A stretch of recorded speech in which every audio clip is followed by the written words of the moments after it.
नमस्कार, स्वागत है आपका। आपको पता है एनसीबी लगातार जो ड्रग चैट मिलती जा रही थी पूरे के पूरे मामले पर, जो रिया चक्रवर्ती से शुरू होता है और उसके बाद इसमें बॉलीवुड के कई स्टार्स का नाम आता है, कई लोगों से पूछताछ होती है, जिसमें आपको पता है बहुत सारे नाम थे, जिसमें दीपिका पादुकोण का नाम था। इसके अलावा हमने सारा अली खान का नाम उस पर देखा था। इसके अलावा रकुल प्रीत सिंह का नाम था, जिनको समन किया गया और उसके बाद उनसे पूछताछ की गई।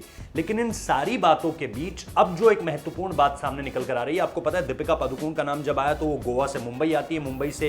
मुंबई में पहुंचने के बाद उन्हें एनसीबी दफ्तर बुलाया जाता है और वहां पर उनसे पूछताछ की जाती है, क्रॉस क्वेश्चनिंग भी होती है। लेकिन इस दौरान बड़ी बात यह थी कि उनकी जो मैनेजर हैं करिश्मा, उनको दरअसल करिश्मा प्रकाश उनका पूरा नाम है, और करिश्मा प्रकाश को जब बुलाया गया तो उनसे सवाल पूछे गए, उसमें बहुत सारी चीजें सामने निकल कर आई थी। और उस वक्त पे भी एनसीबी ने यह कहा था कि हम आपको दोबारा क्रॉस क्वेश्चनिंग के लिए जरूर बुलाएंगे, क्योंकि इस दौरान बहुत अलग अलग लोगों से बात हुई है। और आपने देखा होगा एनसीबी का जो मोडस ऑपरेंडाई रहा है इस पूरे के पूरे मामले में, वो ये रहा है कि पहले वो, और ये मैं शुरुआत से बात कर रहा हूं, सुशांत सिंह राजपूत केस से जब ये पूरा का पूरा मामला जुड़ा था, उसके बाद कैसे ये रिया चक्रवर्ती पर आया और उसके बाद कैसे ये बॉलीवुड तक पहुंच गया, वो सारे के सारे डेवलपमेंट्स हैं। लेकिन इन सारी चीजों के बीच आपने जो मोडस ऑपरेंडाई देखा वो क्या था कि एक एक करके पहले सबसे सवाल हो रहे हैं, चाहे सुशांत सिंह राजपूत वाला मामला हो, उसमें घर के नौकर हों या इसके अलावा स्टाफ हो या इसके अलावा बाहर के लोगों, सबसे पहले इंडिविजुअल लेवल पे बातचीत, उसके बाद सबको साथ में बिठा के क्रॉस क्वेश्चनिंग।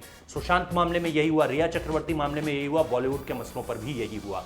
तो ऐसे में कुछ सवाल जो हैं वो करिश्मा प्रकाश और दीपिका को आमने सामने बिठाकर भी पूछे गए थे कि इन सारी चीजों में इस पर्टिकुलर शब्द का क्या मतलब है, इस पर्टिकुलर चैट का क्या मतलब है।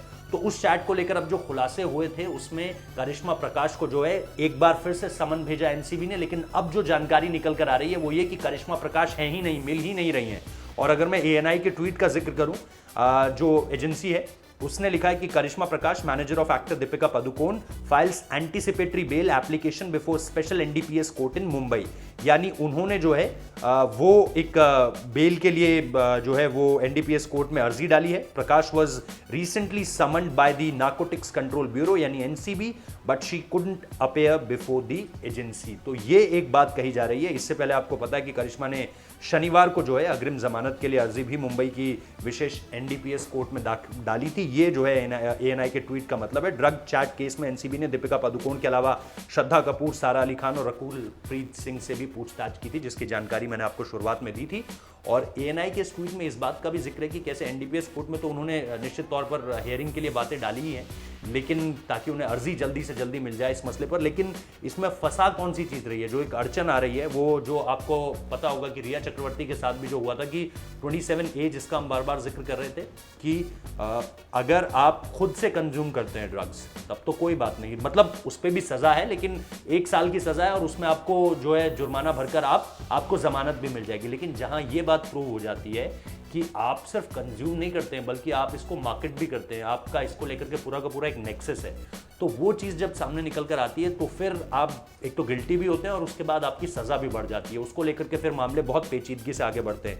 तो 27A लगने का मतलब है कि आपको बेल नहीं मिलेगी, मतलब आपको अग्रिम जमानत नहीं मिलेगी। गिरफ्तारी से पहले अगर आप जमानत के लिए भी अप्लाई करते हैं तो वो कैंसिल हो जाएगी।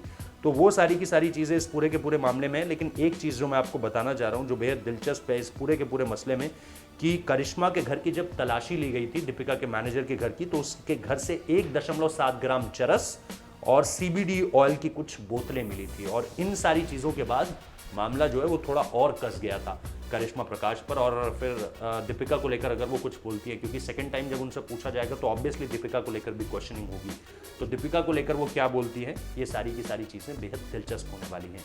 फिलहाल इस वीडियो में इतना ही। एनसीबी इस पूरे के पूरे मसले पर और क्या कार्रवाई करेगी वो हम आपको ज़रूर बताएंगे। इस वीडियो में इतना ही। अच्छा लगा है तो लाइक कीजिए, कॉमेंट कीजिए, शेयर कीजिए, हमारे चैनल को सब्सक्राइब करना मत भूलिए। बहुत बहुत शुक्रिया।